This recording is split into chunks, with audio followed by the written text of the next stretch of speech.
que tu as construites, les voitures que tu roules, ne te donnera pas le visa du ciel. Les maisons que tu as, les comptes en banque ne te donnera jamais l'accréditation de rentrer dans le paradis. Le seul passeport que tu as, c'est Jésus de Nazareth.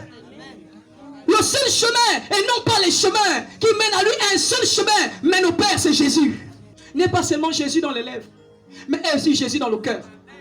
N'est pas Jésus en apparence, mais que tes actes que tu poses chaque jour démontrent la grandeur de Dieu.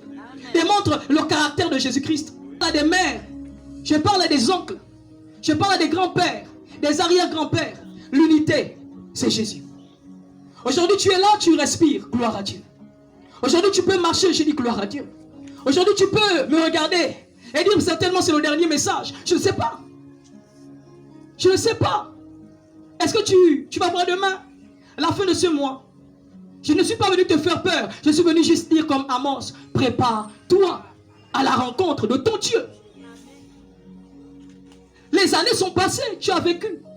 Mais est-ce que le peu de temps qui te reste, tu peux le consacrer à nouveau? Le consacrer à nouveau à l'Éternel. Est-ce que tu peux dire, Seigneur, ma vie t'appartient? Oh non, l'église c'est pour les pauvres.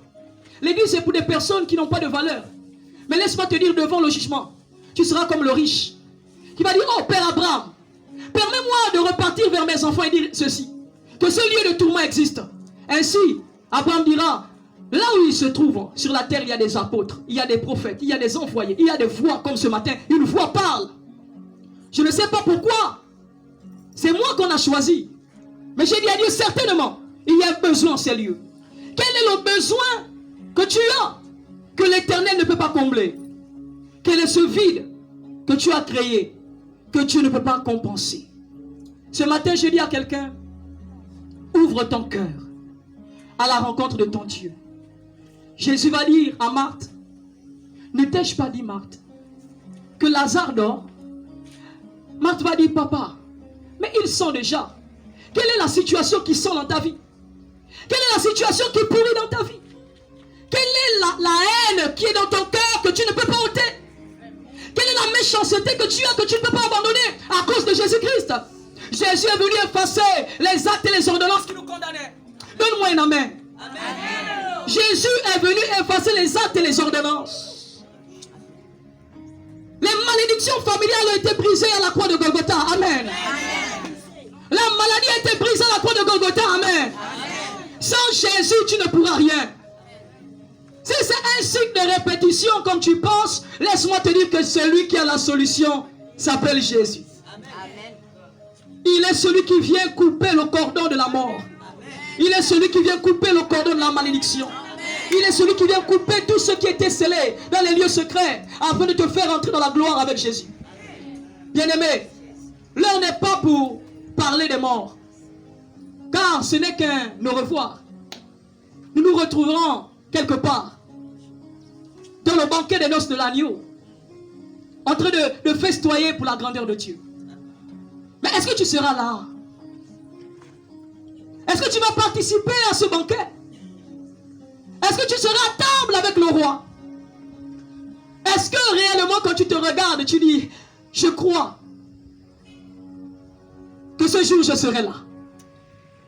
Mais pour cela, tu n'as pas besoin de venir poser des offrandes ici. Tu n'as pas besoin de me donner quelque chose en retour. Tu as juste besoin d'ouvrir ton cœur. Tu as juste besoin de regarder avec les yeux du cœur et dire, Seigneur, regarde mon état.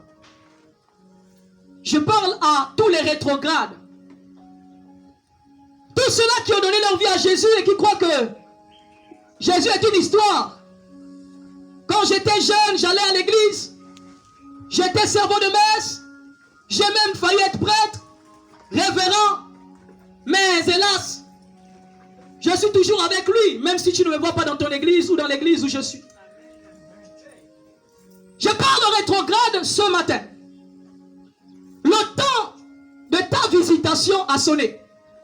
Le temps de la réparation a sonné. La Bible dit le fils prodigue était sorti de la grâce de son Père. Combien de personnes sont sorties de la protection de Dieu? Combien de personnes ne sont plus sous la couverture de l'Éternel? Combien ces personnes personnes-là n'ont plus le mandat. Elles sont livrées à Satan. Je veux dire à quelqu'un, si Satan te touche, c'est parce que tu as enlevé la protection, le bouclier. Si les sorciers te malmènent, c'est parce que tu n'as plus de protection. Et si tu n'as plus de protection, c'est que tu es loin de lui. Car l'Éternel ne permettra pas que le doigt du monde te touche. Tu es la prunelle de son œil. Tu es précieuse entre ses mains.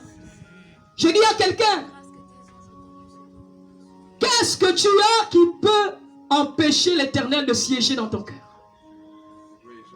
Le temps est venu à tous ceux-là qui étaient comme le fils prodigue, qui ont décidé de vaquer aux occupations dans la tradition.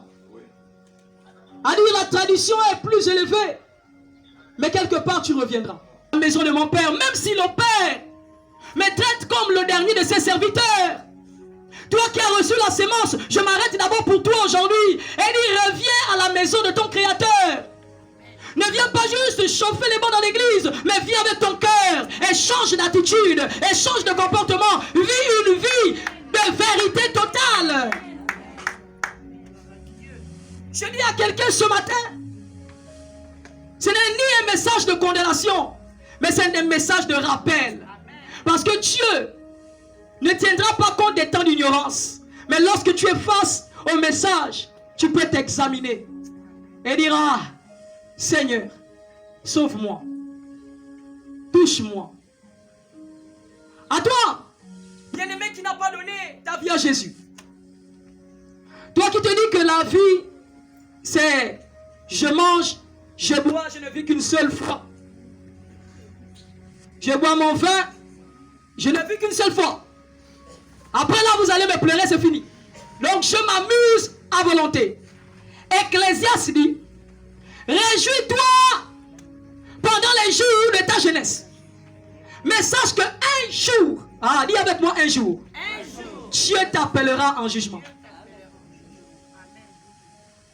Tu peux te réjouir. La Bible n'est pas contre. Il n'a pas dit ne te réjouis pas. Il dit réjouis-toi. Le choix t'est donné. Mais sache qu'un jour, Dieu, il t'appellera en jugement.